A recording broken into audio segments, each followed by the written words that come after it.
throughout the nation and around the globe. From his heart to yours, it's Dear James Live, bringing you intuitive insight, answers, and advice to your life questions. Hello, beautiful soul family, and welcome to Weekly Wisdom and Insights, your home for spiritually guided transformation and empowerment.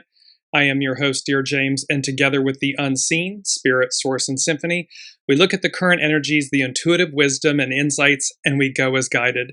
And we have some really beautiful, beautiful, beautiful, empowering energies that we are working with based on the most recent Aries equinox that just occurred on March 20th, and how Mercury had stationed direct, and it was conjunct both Mars and the karmic North Node.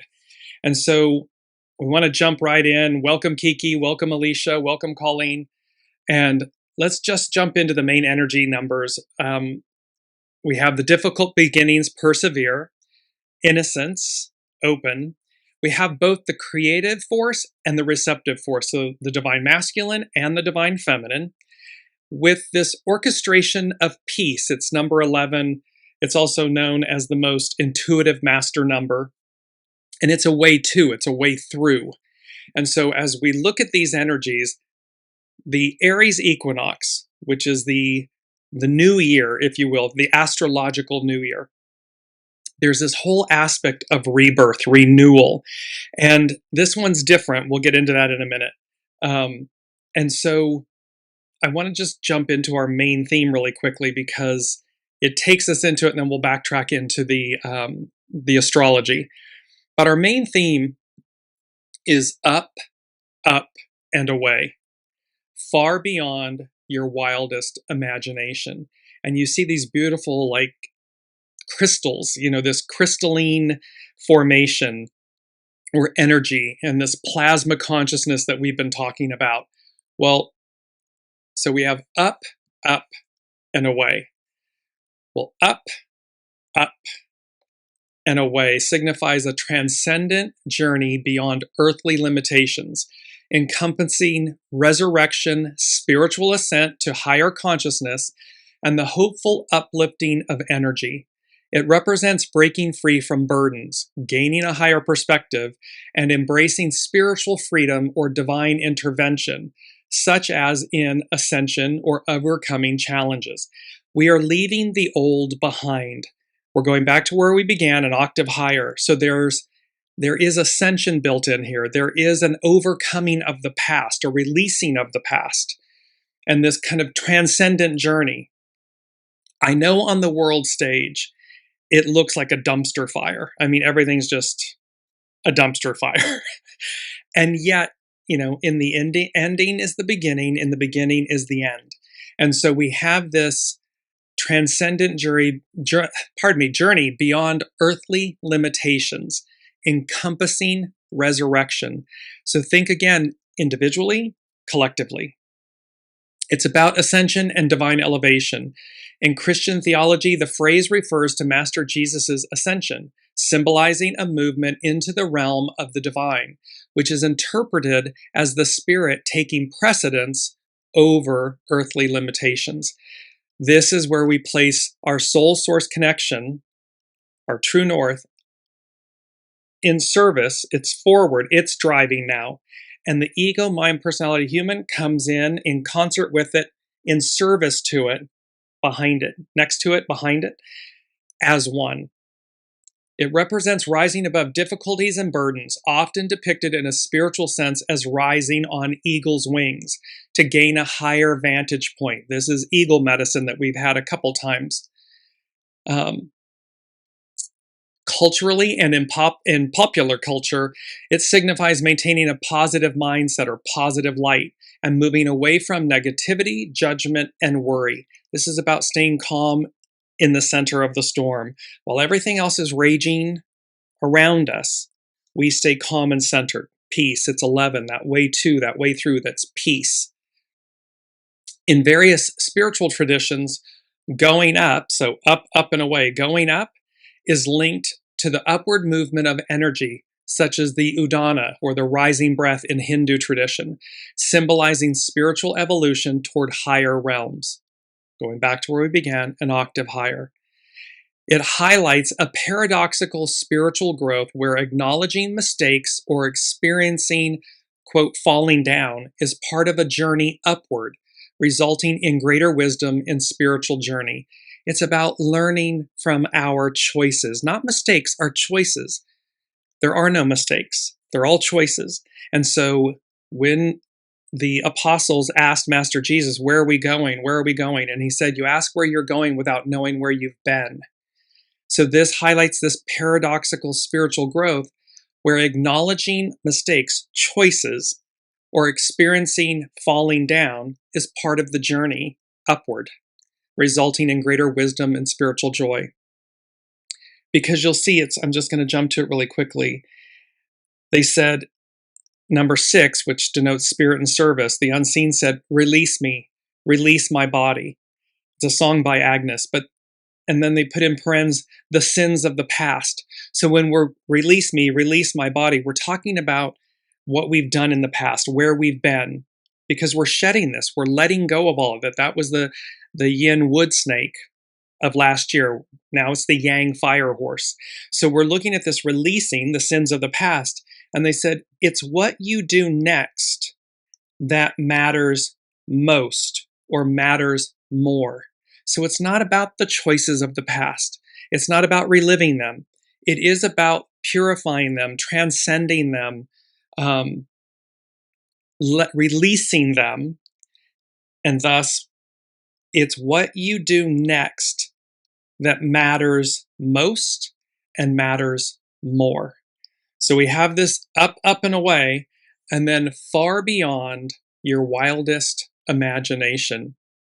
Well, far beyond, the spiritual phrase, far beyond your wildest imagination, signifies that the universe or the divine has plans, blessings, and power that surpass human comprehension, logic, and expectations. It is a promise that reality can exceed the most optimistic mental pictures or dreams a person can create. The unseen, the divine, the all that is limitless. It has our true north, our highest octave in mind. It's ever present. It is number 5, which denotes change from the unseen. The God, the divine, knows, sees, is everything. And then they said, ain't no sunshine when she's gone. So when the divine is absent in our lives, when God, the divine, the all that is absent, ain't no sunshine when she's gone. And they said, everlasting change, I am. That which is constant, that which is ever changing. So the divine, God, the divine, the all that is everlasting change, and yet I am. It's that which is constant and that which is ever changing. And that the divine knows, sees, and is everything. So it's for us to reconnect. It's how we change. It's that 11, that portal, that gateway, that most intuitive knowing within us that says, see, the divine, the unseen, knows and sees and is all. We are that. And so when we allow this everlasting change and the consistency, the constancy of that, we're rooted in a foundation that is formidable. I mean, it's just because it's all changing and all constant. What a beautiful, it's a paradox, and yet it's not, because you can see within the two how congruent, how unified they are. We're ever constant and ever changing. It's only when we step outside of that we lose control, or fall into despair or worry or any of those things, though, any of those shadow elements. And yet when we stand in our I am presence, it is the way, it is the foundation, the mechanism. It's number 5 that we operate, and not only operate, but triumph over or through change, because we keep evolving. Everything is evolving and yet ever constant. So, continuing on with far beyond your wildest imagination, it serves as a reminder to not limit God and the divine or the universe by human finite constraints. Ego, mind, personality, human. It is an invitation to move beyond small prayers and trust in a power that is by nature unimaginable. It often refers to the idea that this power is not just distant or external, but actively working within, through us, through the individual, specifically, immeasurably more than all we ask or imagine, according to divine power that is at work within us. So this is about understanding that it's immeasurably more than all we ask or imagine, according to his power that is at work within us. That's Ephesians 3:20. It suggests that the best path is often unknown to us. It can be uncertain. We may not be able to see down and around the corner, and yet we have a knowing of what's next. It's number one from the unseen. Take the first step towards, quote, your new reality. Just take the first step. Then keep stepping. It's about, there's a new reality. We each have a new reality, individually and collectively. This Aries equinox ushers in, because remember, all of the planets, welcome Dr. Sue, all of the planets, which we're going to get to here in a second, I'll show you. Remember, they're moving into Aries. That is the first sign of the zodiac. It commences the astrological new year. And it is a stellium of planets coming into Aries. And so we have this take the first step towards your new reality. Then keep stepping. It's step by step. We don't have to know everything. We're going to, the unseen, the divine, the all that is going to illuminate within us, knowings, awareness. What's the step? What are we being guided to move toward? What are we being guided to release? And as we take that first step, after that, keep stepping, keep stepping. What's meant to be will come to fruition. What isn't will fall away. It suggests that the best path forward, or the best path, is often unknown to us, and the outcome of trusting the journey will produce results superior to what we would have planned for ourselves. What the unseen wants for us, the divine, the all that is, your soul wants for us, for you, will always be far superior, far greater than what our ego, mind, personality, human would allow or choose. And so we have to keep stepping, take the first step, move through. Welcome, Elizabeth. The phrase is associated with receiving abundance, not just in material wealth, but in spiritual, relational, and purposeful growth. So this, again, transcends the material. It's all-encompassing. It encourages replacing worry with expectation. It reminds individuals that when they surrender or let go, the resulting reality often surpasses their hopes. And so we have this far beyond your wildest imagination is a call to trust that you are worthy of and destined for something greater than your current mental, physical, or spiritual restrictions allow you to see. So just be open, this was from last week where they were talking about be open, listen intently, be open to receive, be ready to act. This is where, because it's about forced growth. So the equinox energies, this massive reset, is forced growth from last week, the dawn of a new day, and this week's energies up, and away, far beyond your wildest imagination. So let's just take a look really quickly at the astrological wheel for the Aries equinox that occurred on March 20th. And you'll see the mini grand trine. It's on the top left is Uranus. On the Going towards about 3 o'clock is Pluto. And then at the top, we have the Sun conjunct the vertex and Neptune. So we have this, and here's Uranus aspecting the North Node, Mercury, and then also Saturn and Neptune. So Uranus is higher mind, expect the unexpected. And this is where, then when I looked at this chart, what I heard was seismic rebirth. There's a seismic rebirth involved in this Aries equinox chart and all of that. And just let me go back to that really quickly before we go to seismic rebirth. Look at all the planets, the stellium of planets in Aries. You have the Sun, you have the vertex, you have Neptune, you have Saturn, you have Venus, you have the Moon, you have Chiron, the wounded healer. And soon you'll have Mars and Mercury in Aries as well. So all of this, what is that, 7 right now? There's 7.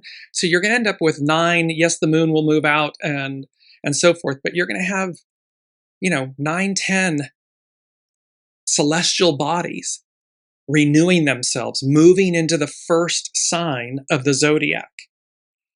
And remember, this is in concert with the fact that Saturn and Neptune came together at the 0 degrees of Aries. It hasn't happened in 6,000 plus years. There's no recorded history of what happened at that point 6,000 plus years ago. So all of this is culminating, which is speaking to these new beginnings, massive new beginnings, which is why, again, you see the old cleaving and clinging, trying to maintain control and power and manipulation. It's over. As above, so below. And while humankind thinks, oh, I can do this, this, and this, and manipulate and control and, hide and do all these shadowy elements, that higher power is a force beyond all. There is nothing that man can construct that the divine cannot dismantle, wipe away, bring into the light, purify, extract. It's historical, it's biblical, fact, truth. So now let's move into seismic rebirth. In a spiritual context, it refers to a profound, often chaotic, and sudden transformation that shatters existing life structures to make way for a more authentic existence. It is a shaking of foundations that destroys old, rigid ways of being. We're just talking about that. Bringing hidden truths and repressed emotions to the surface for deep healing and renewal, deep cleansing. This experience often involves the collapsing of old belief systems. We're watching this happen on the world stage. From the hashtag, Me Too movement to all of these different, all of these things that have been repressed, suppressed. Minorities, different groups, different ways of being, where they have been, these belief systems, the relationships, they're collapsing. So this experience often involves the collapsing of old belief systems, relationships, or life paths that no longer serve the soul's growth. It is a clearing away of the superficial, often leading to a, quote, dark night of the soul before the reconstruction. Similar to how earthquakes release immense geological pressure, a seismic spiritual event, a seismic rebirth, often releases long-held emotional and spiritual tension, allowing for a profound, albeit sometimes painful, liberation. What we're going through is painful to bear witness to, and yet it's going to lead to a profound liberation, a seismic rebirth. It is often characterized as a moment where the breath of life returns to parts of a person's life that felt dead, dry, or hopeless, causing a rattling and reconnection of scattered parts of the self. The aftermath of this destruction forced growth, forces a move towards radical authenticity, where the individual is forced to rebuild on a firmer foundation. Because we're being asked to look at, again, past choices, not mistakes, choices. Where have we, been in alignment, been on our true north path. Where did we detour? What did we learn from that? And are we choosing in the present moment to align with Source, with God, with the divine, with all that is, that higher octave, to rise up, receive, change, everlasting, ever-present change, and yet that which is constant, the I am, within us and the all that is. So it's often characterized by the scattered parts, and then the aftermath of this destruction forces a move towards radical authenticity, where the individual is forced to rebuild on a firmer foundation, focusing on their true purpose rather than external pressures. This is about what your soul came to do. What did 8 billion souls come to achieve at this moment? And when we break that down, what did each one of us, what did our soul come to do? Many traditions view this shaking as a divine defibrillator, where the spirit shakes a person's heart to force it to wake up, heal, and beat with renewed passion. So again, this is all about the masks, the identities, the labels, the scripts, the stories, the material possessions. All of those things are set decoration. They are not who we are, individually, collectively. Who are we, absent all of those things? And so this seismic rebirth, this zero Aries point with Saturn and Neptune in 6,000 plus years, all the planets moving. I mean, think of the orchestration that it takes for everything like a Swiss timepiece to go click, click, click, click, click. It's intentional. It's everlasting change, and yet it's constant. It's divine. It's divinely orchestrated. And so as above, so below. So let's move into our mantra. I am a great light. And this is true of who we are, individually, collectively, as a species, as divine beings. I am a great light. It signifies embodying divine truth, hope, and spiritual enlightenment, acting as a beacon that dispels darkness, ignorance, and despair. It reflects a transformative spiritual power to illuminate, guide, and bring salvation to oneself and others, representing a connection to higher consciousness and divine presence. It signifies that a person embodies divine knowledge, clarity, and truth, divine purity, rather than just merely observing it. We are this. We are divine knowledge. We are divine clarity. We are divine truth. We are divine purity. We don't merely observe it. We are it. We embody it. Based on prophetic texts like Isaiah 9:2, this represents hope, joy, hope in dark times, and the arrival of a transformative force amid despair and hopelessness. The light acts as a guiding force to lead oneself or others out of confusion, spiritual blindness, and/or wrong choices, less than choices. Similar to the biblical concept where followers become, quote, the light in the Lord, it's Ephesians 5:8, this means radiating the goodness, the compassion, and the love of the Creator to the world. We reflect back. So when we embody our divinity, that light radiates and we reflect it outward, and thereby it's being transmitted out, and in reciprocity we receive it back. This light is often considered a grace or gift from God, from the divine, brought to humanity despite their mistakes, meaning despite their choices, and symbolizing unconditional love. It is to identify as a great light. It is to be a source of wisdom, love, and clarity that helps dissolve spiritual ignorance and brings hope into the world. It restores it. So there's also often this, let me just bring it back up. I am a great light. When we cling to the light, cling to it. It amplifies, it magnifies. It releases like the embers that go off into the night sky, and they are, it ripples out.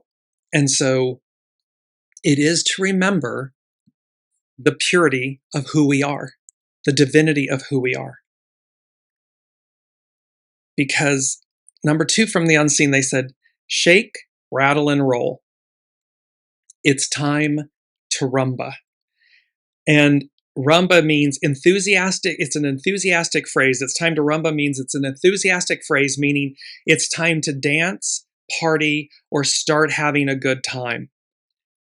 We're bearing witness to the collapse of the Piscean patriarchal era. It's painful to endure, to go through, to bear witness to, and yet there's light at the end of the tunnel. There's that 11. There is internal peace and wisdom, divinity. There is this light. I am a great light. And the unseen is saying to us, shake, rattle, and roll. It's a shaking, that forced growth. It's a shaking. It's a waking up. It is the mandrakes that we keep talking about from the Harry Potter movies, where we're being uprooted, forced growth, uprooted from that little pot, from where we were, the octave of where we were, and being transplanted into a greater vessel, which leads to greater growth, greater opportunity, possibility. And it's spiritual growth. It's spiritual enlightenment. It's spiritual nature that then, when sent out, we the people, Aquarian, matriarchal, comes back to us in a way that magnifies and amplifies. It's not fake, it's not false. It's not ego, mind, personality driven. Me, I, disconnected from the soul, from your true north. It's in alignment and harmony, in service to it. And that is a game changer. It is completely the inverse of where we've been. And then number 3 from the unseen, they said, beginner's luck, ? Nah, you've earned this. You've earned it. Your, quote, hard work and dedication pay off. Well, this is about strength. In the tarot, the strength card, it's about having courage. It's about taming our wild nature, taming the ego, mind, personality, human, to reach the soul self, to lead with it. And then this is about the 6 of Wands. And we had this in a few shows back, and they're bringing it back. The unseen is bringing it back to us to say, see, beginner's luck? Nah, you've earned this. You've earned it. Your hard work and dedication pay off. The 6 of Wands, this is from tarot.com. Cue the applause. The 6 of Wands is a card of recognition, success, and walking the walk after you've done the work. This isn't just about winning. It's about being seen as victorious. You've fought through the noise, hello 5 of Wands, and now you're reaping the rewards, the validation, the celebration, the momentum. Whether it's public praise or a private win that finally feels like enough, this card tells you to own it, enjoy it, and then keep going. See, this is take that first step towards your new reality, then keep stepping. Upright, the 6 of Wands signals achievement, confidence, and well-deserved recognition. You've overcome obstacles, stayed the course, and now the spotlight's on you. People are noticing your impact, so let them. This card is also a reminder to celebrate your wins instead of rushing past them. You earned this. Take the mic. The most recognized version of the 6 of Wands is a full-on victory parade, and the symbolism makes it loud and clear. A central figure rides a white horse, think purity of purpose, authenticity, with a laurel wreath on their head and another tied to their wand, both classic emblems of triumph, success, and recognition. This person isn't alone either. The crowd in the background isn't just for show. It symbolizes community, unity, validation, and the moment when your private efforts get public applause. The upright wand among 5 others echoes the rise from the previous struggle, the rise from the Piscean patriarchal octave era. This card's imagery says, you made it. They see it, and yes, you deserve it. We deserve this moment. We deserve this triumph. It's not beginner's luck. It's not happenstance. We've endured. We've put in the effort. We've shown up. We've emptied our vessel. We've honed and polished our stone. We've faced our choices. We've looked at ourselves. And we're actively choosing to be in the moment, to be in flow with this extraordinary change. The I am within us, the divinity, the light. I am a great light. And it's recognized. People see it. It's like, oh, I'll have what you're having. I'll have what they're having. I want that. And the more we radiate it, like fireflies, like embers, it's our beautiful mantra. I am a great light. Shine your light. Let people see your divinity, your authenticity, your purity, which is, your surrender, meaning your divine empowerment. Because what you're surrendering to is your soul, yourself. It's not an external white flag giving up. And while we're talking about that, let's go right to it. It's Channing Nicholas. This is her weekly issue number 108. You can't win if you give up. This week writes us a reality check. On Wednesday, today, the sun links up with Saturn, the planet of discipline, in a clarifying cazimi. That's when the sun, the planet, is in the heart of the sun, and asks us to take responsibility for our actions, for our choices, and to be clear about what is none of our business. Most importantly, this is an opportunity to recommit to your growth and long-term goals. Think legacy, not insta results. So this isn't checkers, it's chess. This is legacy, not instant gratification. When Venus, the planet of love, connects with Chiron, the wounded healer, on Thursday, old wounds could resurface and feelings might get hurt. But it's not for nothing. When we pay attention to our pain points, we are more likely to get to the root of the issue. A symptom is never where to stop. So again, as things are being churned up, remember this is that seismic rebirth, that shaking of the roots, the mandrakes being transplanted. It's about renewal. Don't stop at the surface, at the pain point. Take a deeper look, because of course, without an irritant, a grain of sand in an oyster, there's never a pearl. It's the irritant that creates the pearl. Or the pain point.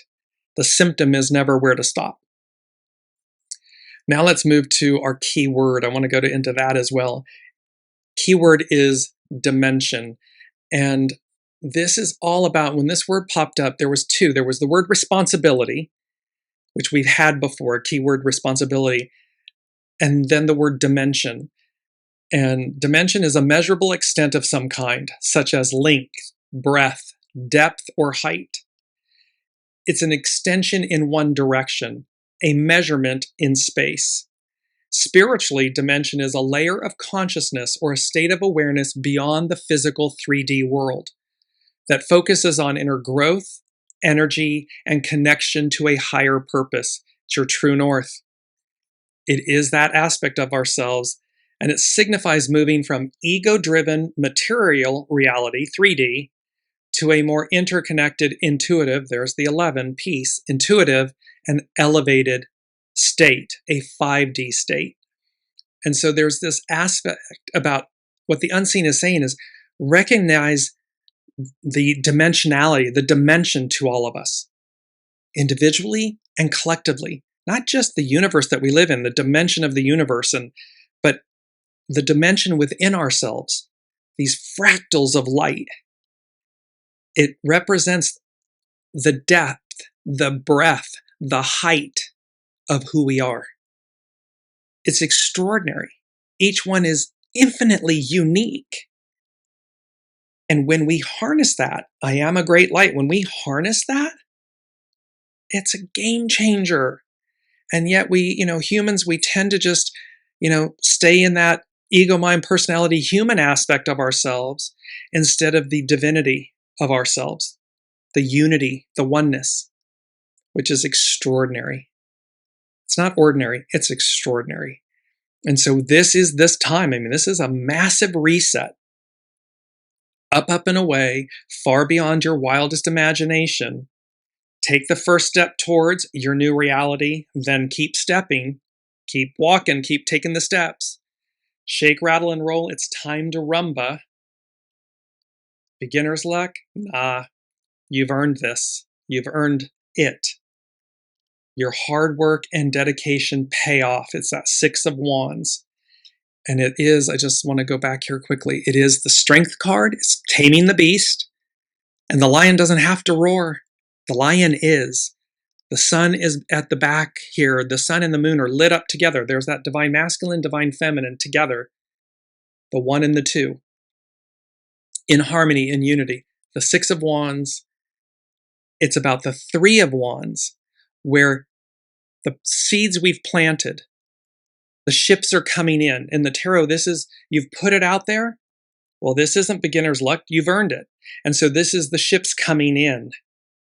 It has to do with accelerated advance, where it's going to move faster and faster and faster. There may be tower moments because this is seismic rebirth. And remember, the tower moments don't have to be quote unquote negative. Tower moments can be quantum leaps of faith. They can be positive. What does it all culminate and lead to? The sun. It's the happiest card in the tarot deck. This is renewal, rebirth. This is purity, the white horse. This is that radiating, and look at the sun. It's a feminine face on the sun. Release me, release my body, the sins of the past. It's what you do next that matters most, matters more. And God, the divine, knows, sees, is everything. Ain't no sunshine when she's gone. Everlasting change, I am. That which is constant, that which is ever changing. So there's this aspect, because that beautiful image that we had where the beginning is near from the imaginary foundation. Here's the rubble of where we've been. Here's all the goo, the past choices, all of these things, individually, collectively. It looks like a dumpster fire. But what's on the other side? Limitless expanse, dimension, the all that is, the cosmos. And that's us. That's what awaits us. The beginning is near. It's right here. Are we, again, enduring the experiences of our choices of the past? Yes. There's a reckoning. We're reconciling. Rest assured it comes. Because the unseen, as above, so below, is dictating, is running the show. There may be humans amongst us that think they are. And, God, the divine, they're just laughing. They're like, you're so cute. Yes, you're playing your divine role for everyone. But that doesn't mean that, through sleight of hand and all of this trickery and foolery and goo of the past, because history and religion teaches us that less than, that trickery and foolery is dealt with. It's extrapolated. And that which is good, not perfect, good, remains, goes on,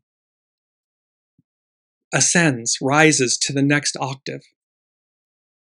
Now let's move to, and I just want to bring in this quote. Fate is strange. It's a quote by Emily Rada from The Golden Door. Fate is strange, and our destinies can be shaped by very small decisions. See, it's take that first step towards your new reality. Then keep stepping. It doesn't have to be massive, big changes sometimes. It's simply that our destinies can be shaped by very small decisions. One step in front of the next, building upon, in alignment with soul source connection, your soul. And now we're going to go to moon omens. And they're speaking about the new astrological year, a moment of rebirth, seismic rebirth. As the last sign of the zodiac wheel, Pisces represents the cosmic womb, the place where we all come from and where we are headed, the in-between threshold moments, and the transition between one cycle to another.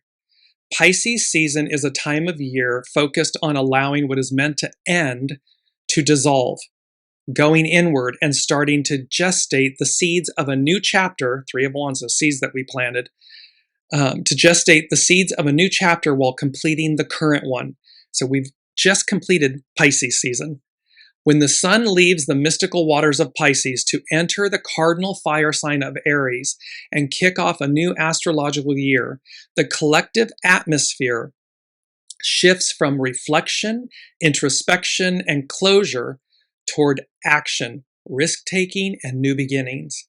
As the first sign of the zodiac, Aries symbolizes the moment of birth, the cut of the umbilical cord, the spark of new life. I am a great light. And the emergence of individual consciousness out of the collective ocean. Through Aries, we emerge into the world as separate beings, and we are asked to honor our individuality by following our desires and forging our unique path. It's about following what the soul came to do. When we talk about what's my purpose, what's my passion, it's to listen to the soul. The soul will speak when we listen. It's speaking all the time, but when we listen, we hear it. Listen intently.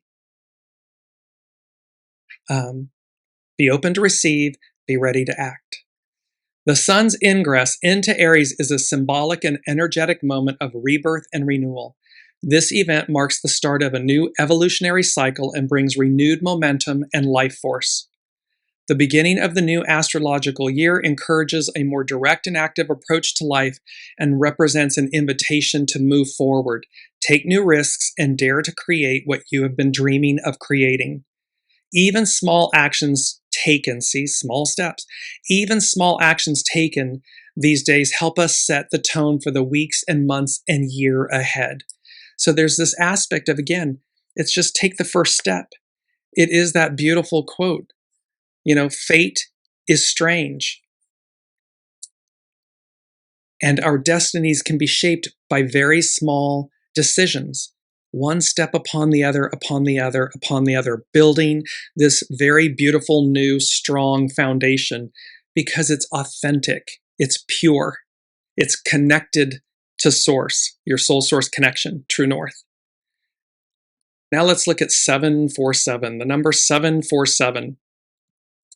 Spiritually, the angel number signifies that you are on the right path, aligning with your soul's higher purpose and supported by divine forces, urging a balance between material focus and spiritual growth.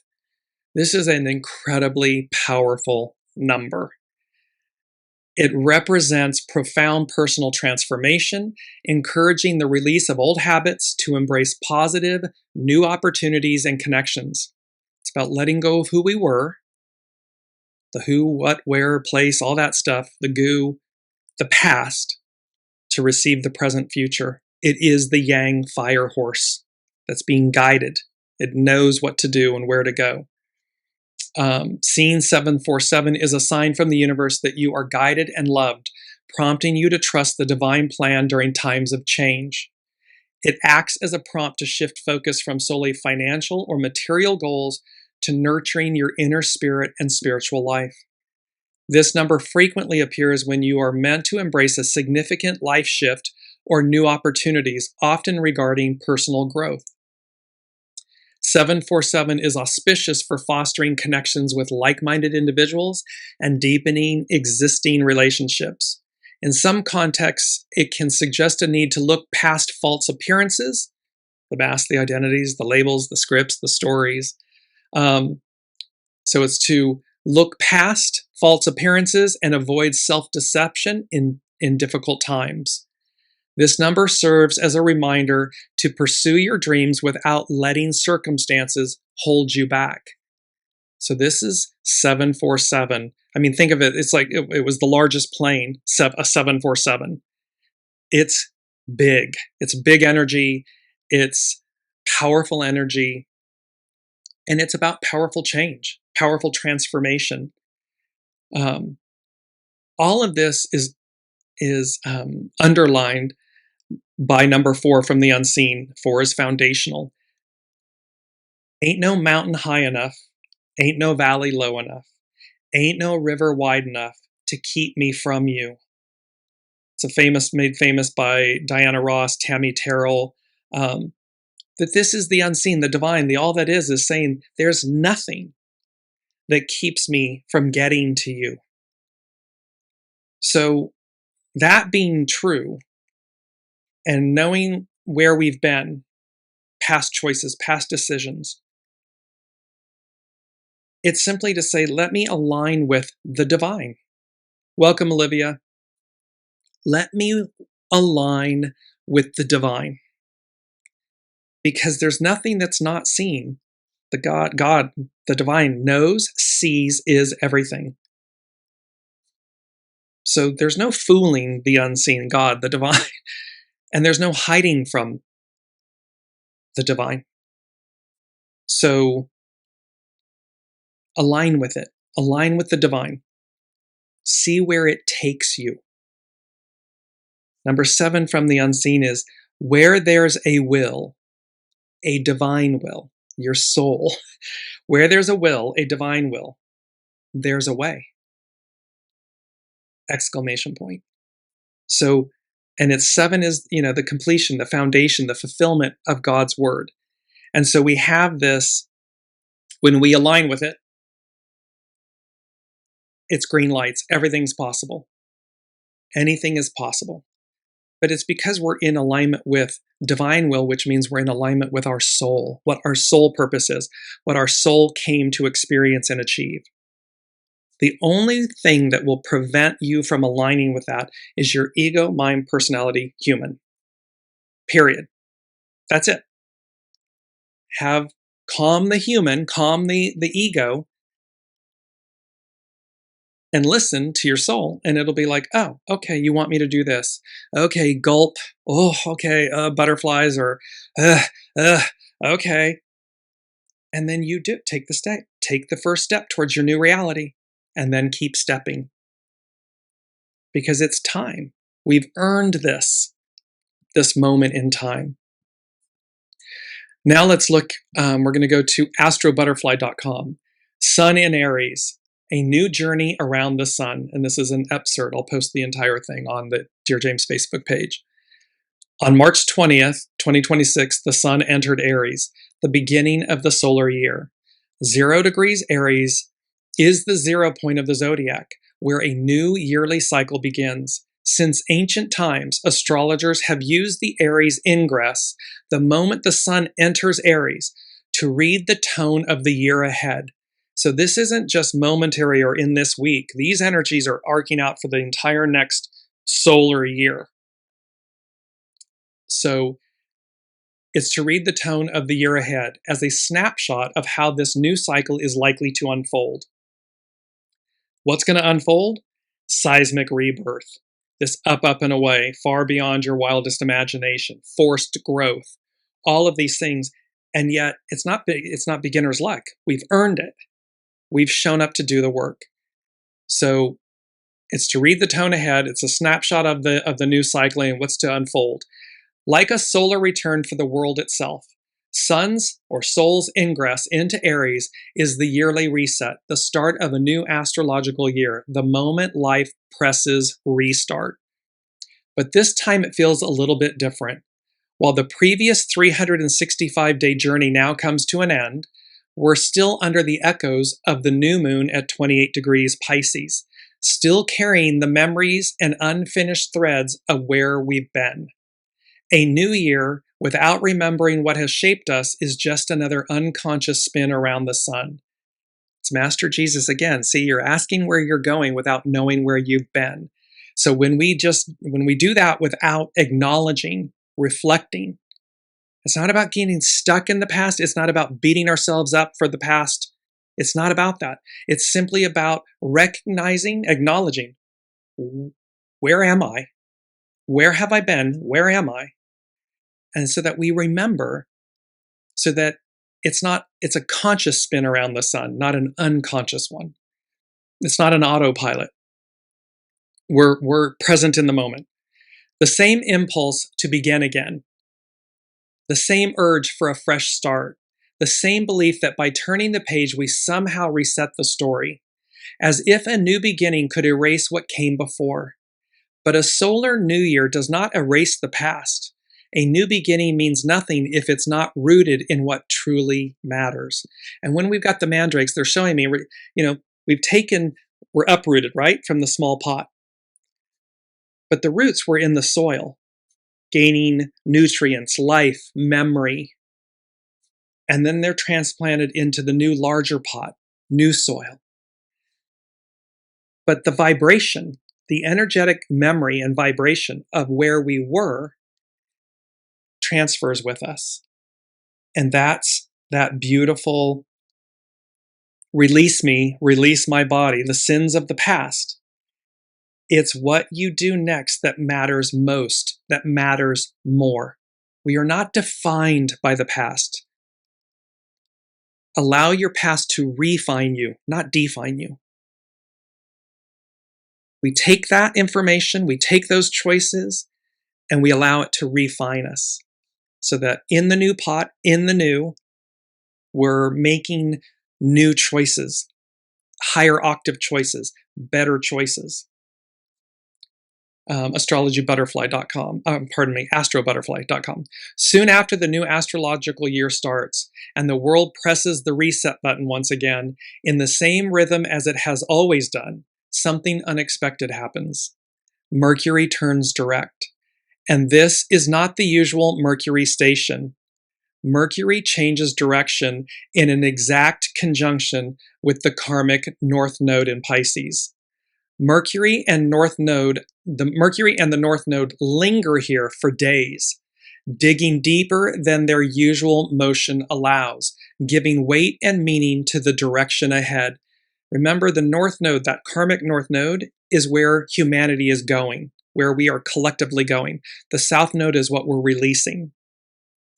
So this is giving weight and meaning to the direction ahead, because Mercury, how we think, communicate, all of these things, it's our interpersonal mind, is lingering with the karmic North Node. When it stations direct, it did that on the 20th of March. A new year, a new beginning. Okay, but why am I doing this? What is this really for? What actually matters?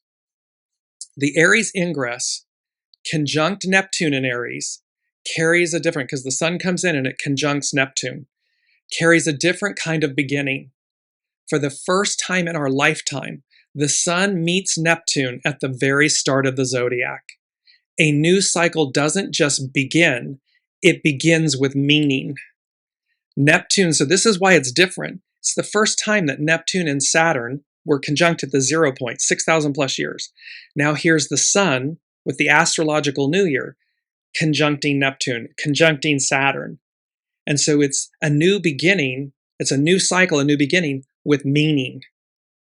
Neptune brings something the Aries ingress doesn't usually carry, a sense that this beginning is not random, not isolated, not just another turn of the wheel, that there is something behind it, something more, something that connects it to a deeper layer of existence. And the unseen is saying to me in this moment, it's connecting us to the deepest aspect of self, to our soul, our true purpose, divine purpose, what we've come here to do. It's as if everything before that, the Piscean patriarchal era of 2,000 plus years and everything that came before it was, before this 6,000 plus year time, was set decoration, like it was rehearsal. It was rehearsal for this moment. This moment, it's showtime. Now it's live. This was all just dress rehearsal. Now we're here, matriarchal, Aquarian, higher octave. It's the real show, the real play. This was all rehearsal. The highest potential of this alignment is a remembering of something fundamental, that the very fact that we are here in flesh and bones means something. This is the first time in our lifetime when we step into a new cycle, not only with momentum, but with a sense of direction that comes from something beyond us. It's our soul, the divine, moving through us, divine will. Where there's a will, a divine will, there's a way. With Chiron conjunct Eris at 24 degrees Aries, the point where it hurts meets the part of us that refuses to stay quiet about it. What we've tolerated, minimized, or explained away is no longer something we can ignore. We can no longer pretend it doesn't matter. This was that whole, it's all going to come at us, full force, full frontal, and we can't be the ostrich that buries our head in the sand. It's not possible. God knows, sees, is everything. Ain't no sunshine when she's gone. So this is about facing this change and the I am presence, octave, energy that we are.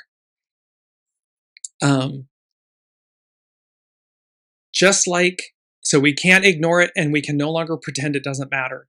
Just like Eris exposed the hypocrisy of the gods, restoring cosmic order with the golden apple, we too can flip the script and stand up for what is true. Because nothing, no conditioning, no story we've been living by can withstand the power of truth once we stop turning away from it. Well, this is what we were talking about earlier in the show. There's nothing that the unseen isn't, can't see, doesn't know. There's nothing that can withstand the power of truth, the power of the divine. Nothing. So it doesn't matter if you think you're just the sneakiest little, smartest person in the room. There's someone far smarter, far more pure that's going to tower moments. It's the tower, and that can be a positive aspect or it can be a negative one. The energy of it, meaning how it comes, how do we deal with it? How do we receive it? So are we in the flow, in the alignment of the purity, the authenticity of this moment of ourselves? Because there's no turning away from it. astrobutterfly.com. When the sun crosses the 0 degrees Aries Rubicon, when you cross the Rubicon, there's no going back. We are invited, and last week they said, and why would you?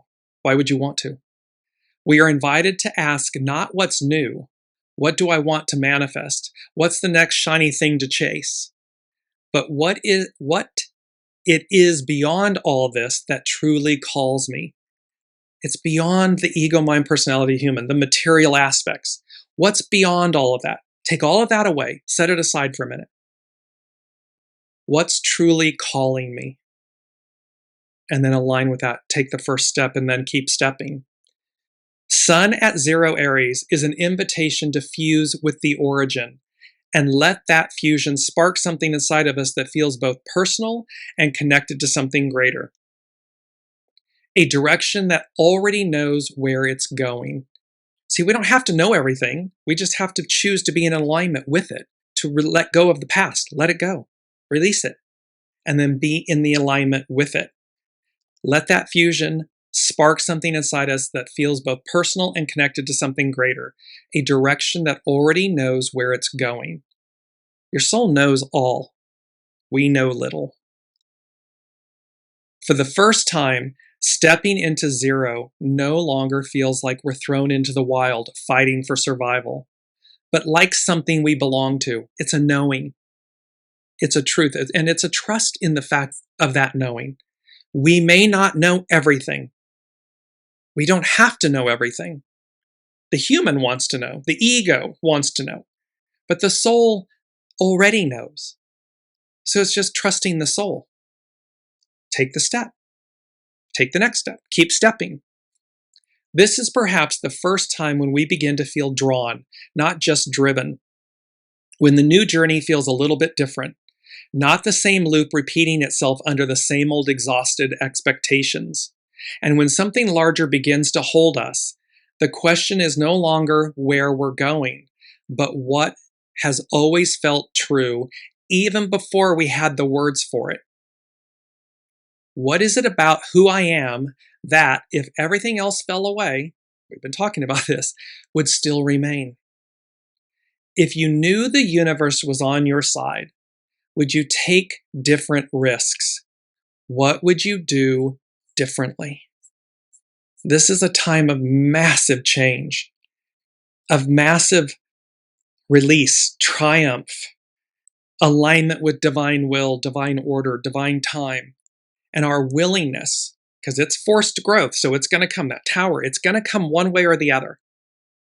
It's far better to be in alignment, have a positive tower moment, allowing change to be that catalyst that leaps you forward in ways that quantum leaps, you couldn't imagine it, than to resist, to cling, and get whacked by the cosmic 2x4. Because what your soul said it would do, what it came to do, is going to happen. There are various ways that the same soul path, if you will, can come about in different ways.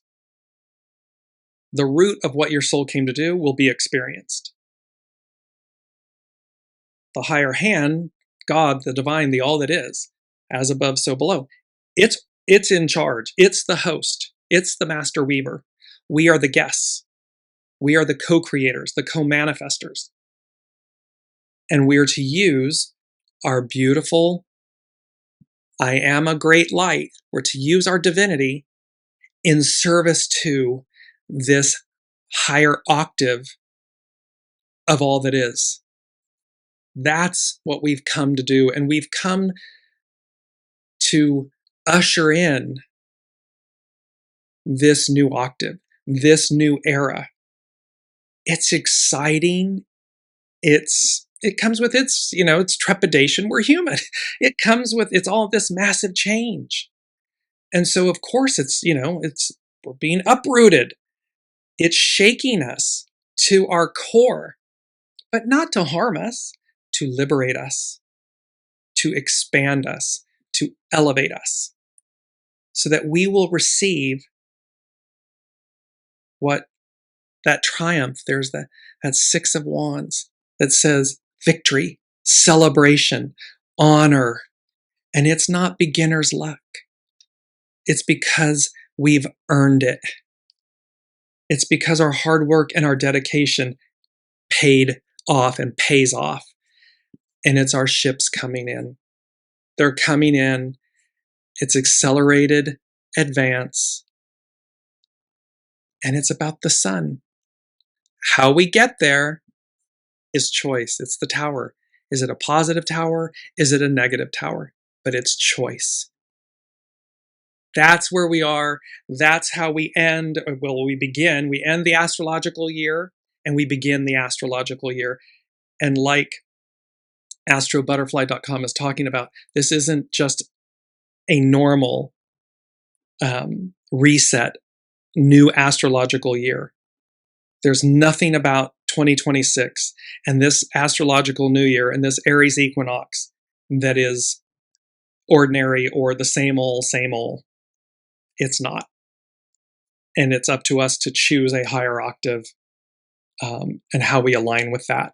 So until next week, be well, be kind. Sue is saying, so awesome. I get what you're saying. I am working on it. It is overdone and it just needs to stop, and it continues. But what is done to me does not refine me. Exactly. It does not. Allow your life choices, your life experiences and everything to refine you, not define you. And just take the first step towards your new reality and then keep stepping. We've earned this moment. And I'm so excited to see where it all leads us and takes us. So be well, be kind, be in alignment. Be in alignment with the divine, your divine soul source connection. And we will see you next week. You've been listening to Dearjames Live. Gain intuitive insight, answers, and advice to your life questions and so much more by tuning in next week and visiting dearjames.com.